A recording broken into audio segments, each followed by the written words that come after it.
Niluto ko yung sashimi. So yan guys, nag-experiment po siya. Yung kinakain ko na sashimi, in-experiment niya, niluto niya.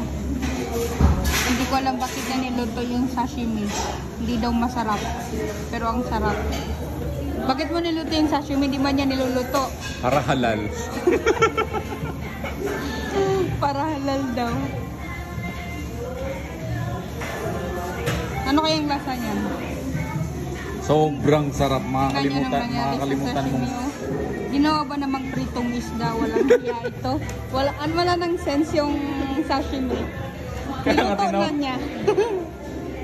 Wala nang sense guys. Ginawa na lang fried fish. Gusto daw niya ng halal. Ayan, naubos namin. Konti lang naman naubos namin. Konti lang, nakailang dagdag. Sige, lasahan natin. Baka pwede na yan.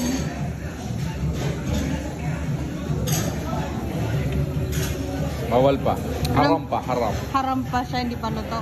Haram pa, haram. Hindi pa siya halal. Okay. Halal na to pag naluto na.